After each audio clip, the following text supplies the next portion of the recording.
Gente, gravar vídeo é muito difícil. É várias tentativas para a gente conseguir fazer alguma coisa que dê para colocar para os outros. Fora, né? Fora a nossa cara, que a gente quando olha, às vezes leva até um susto. Ave Maria. Bom, mas vamos lá, eu vou tentar ser mais objetiva, né, naquilo que eu prometi fazer.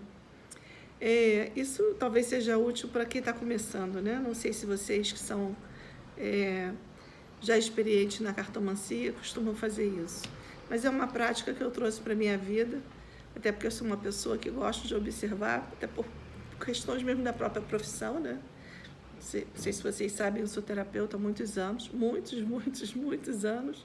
Então, a tarefa da gente é observar e lidar com esse universo simbólico o tempo todo, né? Então, para mim, é quase que natural fazer isso. O que eu vou fazer é trazer para vocês a forma como eu fiz e passei a observar os símbolos de vários oráculos diferentes, sempre com esse olhar, né? Eu tenho uma curiosidade natural.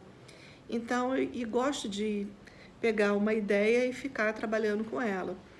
Inclusive, outro dia eu vi num caderninho de estudos do Emanuel, é uma coisa que eu também fiz nos meus cadernos, né? Recortar figuras e colar ao lado do símbolo. Assim, isso ajuda a gente a expandir infinitamente o nosso olhar. E tira a gente daquela zona de conforto, até que, na minha opinião, não é tão confortável, né? Que é de você ter que decorar um conceito. Sim, a gente precisa ter, em linhas gerais, assim, um pequeno entendimento, né? Como funciona aquilo. A partir daquele momento que a gente vê como funciona um símbolo, a gente precisa progredir em relação a ele. A gente não pode ficar preso. Se você ficar preso no conceito, a sua leitura também vai ficar amarrada. Ela não flui. Então, a gente precisa ter, assim, um contexto onde a gente olha para o símbolo e vá buscando, como se fosse um neurônio, várias sinapses, né? Cada pontinha daquela célula nervosa, ela vai buscar um link, né? Para que ela se ligue a outras coisas. Eu, particularmente, como gosto muito de arte, fiz isso usando os símbolos, se conectando à poesia, a pinturas, a desenhos, a situações do cotidiano, e coisas que me falavam, ideias que vinham na cabeça. Sim, eu me lembro assim, de uma época que eu pensava, bom, que comida seria essa, né? Que local seria esse? Se tivesse conectado com aquela imagem do símbolo, né? Com aquela figura ali. Então, quando nós fazemos isso, a gente consegue ter uma expansão da nossa compreensão, da nossa consciência, que ela vai lá longe pegar aquela informação e, claro que na nossa leitura isso vai fluir. Então, eu vou trazer para vocês alguma coisa que é uma forma como eu trabalho, como eu trabalhei com os símbolos, e cada vez que eu pego um oráculo novo, eu faço isso também. Eu não parei de fazer isso. É quase que um exercício diário, até mesmo com os baralhos que eu uso com frequência. Eu tento sempre olhar assim, isso tem uma consistência, tem um aspecto, isso me remete a uma determinada situação, e automaticamente eu vou buscar o oposto daquilo dentro das 52 cartas do baralho, das 36 cartas, das 48 cartas, o baralho que eu estiver usando, e vou encontrar qual é o seu oposto, o que é similar, ou o que me chama a atenção naquilo ali. É um jogo, é uma brincadeira, mas é uma brincadeira muito interessante, porque ela traz pra gente uma visão mais ampla, tá? Que é sempre o que eu busco na minha vida pessoal e espiritual também. Talvez até mais na vida espiritual do que na vida pessoal. Mas então, eu trouxe, hoje eu peguei 3 símbolos florais para a gente trabalhar, né, com situações que me trazem, assim, uma impressão distinta. Ambos são flores, né? A gente tem aqui, ainda mais nesse Blue Owl, que é gente, é o Lenormand que eu tenho mais paixão. Ele é antigo, né? É uma gracinha, tá sempre bonitinho. Eu perdi o meu primeiro baralho, perdi uma carta, ganhei de presente do meu filho. Um outro deck. Então, nós temos a carta do trevo, que também tem uma florzinha no Blue Owl, tá vendo? Não sei se vocês já repararam, às vezes os trevos Eles têm uma época que dão uma florzinha pequena. Nós temos aqui a carta do buquê, que é uma carta bem interessante, bonita também. Também uma carta com flores. E nós temos aqui, por último, a carta dos lírios, que também é floral. Então, a gente vai começar agora. Eu espero que esse vídeo não fique longo, porque depois é o ó para baixar aí no Facebook. Mas vamos começar a fazer um entendimento disso, como eu trabalho com isso. Muito bem. Aqui nós temos uma carta que, apesar de ser, ela é um trevo, é uma coisa pequenininha. Normalmente não é considerada uma flor propriamente dita, mas é uma plantinha que nasce ao acaso. Numa blogagem coletiva que nós tivemos no blog Conversas Cartomânticas do Emanuel, foi a minha carta de discurso, né? Eu trabalhei com a carta dos trevos. Ela é uma plantinha pequenininha, mas também é uma plantinha mágica. E ela surge ao acaso. Então, ela remete a coisas pequenas que aparecem ao acaso.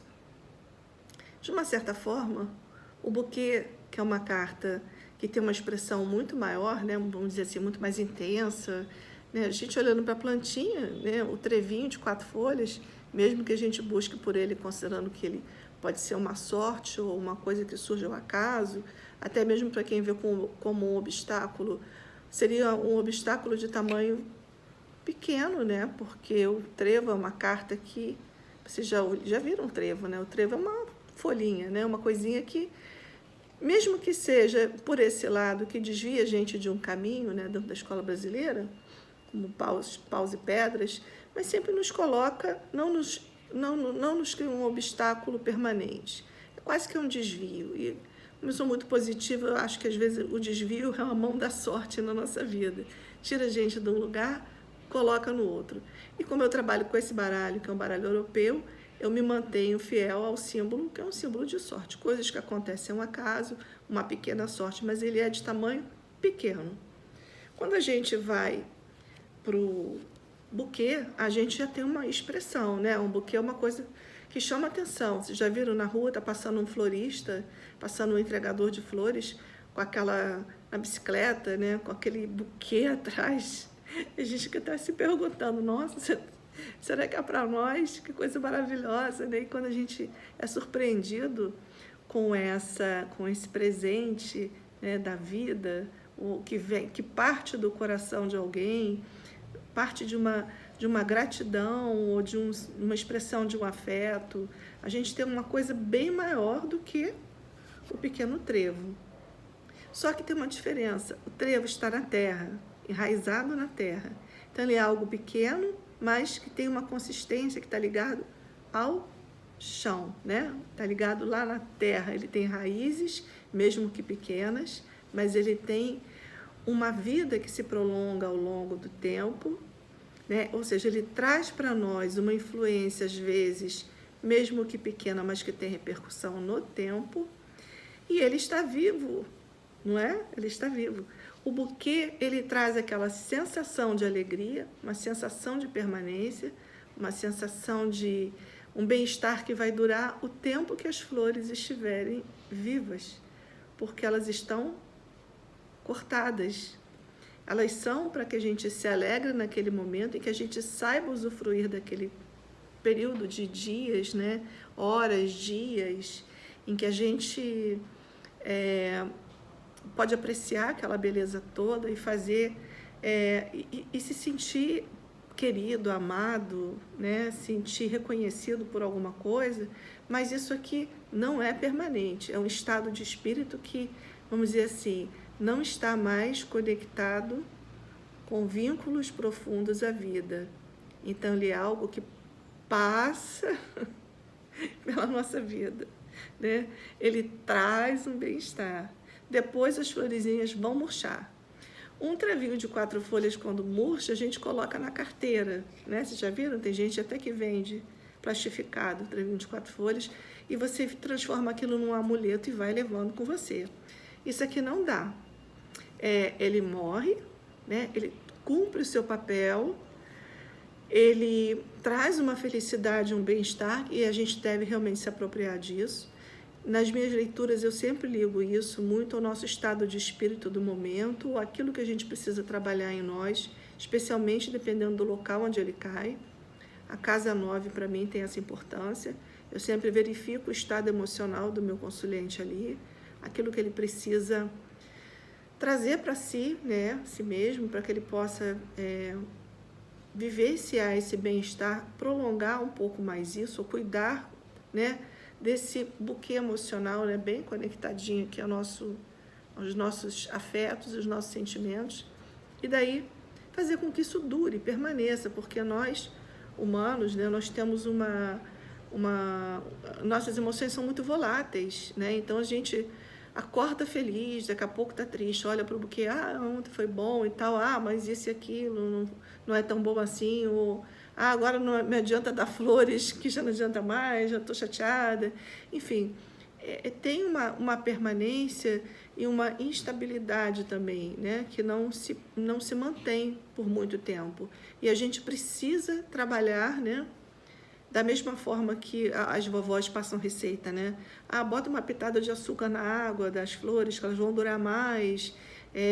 Eu coloco sempre um pouquinho de cloro para ver se não fica com aquele cheirinho ruim na água. Mas a nossa vida emocional, ela também transita por aí. Então, a gente precisa sempre estar com essas flores da nossa emoção bem bacanas e que não sejam as pequenas coisas que façam elas se desintegrarem, né? Ou pelo menos a gente tem que fazer durar um pouco mais aquele bem-estar. Então, isso aqui é pequeno, não chama tanta atenção, mas em compensação tem um enraizamento, né? Pequeno, mas tem, e dá frutos, né? Ao longo do tempo. Isso aqui, apesar de ser tão bonito, tão expressivo, é uma carta que ela passa, né? Ela tem um tempo menor, né? E aqui, por fim, a gente tem a carta... Nossa, já estou 12 minutos falando, gente, pelo amor de Deus. Bom, vamos fazer o seguinte. Eu só vou fazer um resuminho bem rapidinho aqui. E comparando aqui com a última cartinha, né? 2, 9 e a cartinha 30, né? Dos lírios. A carta dos lírios agora também é uma flor, né? Mas é uma flor que ela trabalha no tempo, ela tem por base, né? Ela nasce nos locais onde tem água, tem lodo, ela aprofunda suas raízes ali, retirando nutrientes daquele local que não é propriamente um local tão interessante, né, para a gente viver, para a gente usufruir, porque são charcos, então não dá para ficar passeando num lugar assim, né? Também não se acha ao acaso em qualquer lugar. Os lírios, eles remetem a um lugar próprio para que eles possam florir. Eles estão ligados ao tempo. Então, apesar de ser uma carta muito positiva, e isso às vezes confunde um pouco as pessoas na leitura, porque quando a gente olha por uma carta dos lírios, a gente pensa, tá bom, isso é positivo, então vai acontecer. Mas é uma carta que está muito conectada ao tempo, à maturidade. Então, ela trabalha no tempo de uma forma mais longa. Então, quando vocês forem jogar e fizerem uma pergunta e sair positivo, porque tem uma carta dos lírios ali, e a carta dos lírios realmente ela transmuta muita coisa, ela transmuta inclusive coisas ruins em coisas boas, ela ameniza muita coisa, mas ela vai trabalhar no tempo. Não existe uma mágica aqui. A mágica é da transformação, e a transformação se dá no tempo. Então, a gente tem uma cartinha aqui, pequenininha. Desculpa, gente. Tô aqui. Eu sou meio enrolada, vocês já sabem, né? Perdoem, tá? A gente tem uma cartinha pequena, né? Geralmente o trevo tá ligado a coisinhas pequenininhas, surpresas, pequenas surpresas, coisas que vão mudar o nosso dia, coisas que surgem ao acaso, mas que estão ali, né? E elas podem ser usadas como uma referência para a nossa vida, quase que uma coisa, um talismãzinho mental que você acrescenta no seu dia e pensa, caramba, bacana, aconteceu isso me traz uma coisa boa, positiva. e eu vou levar isso comigo, né? Enfia na carteira e leva.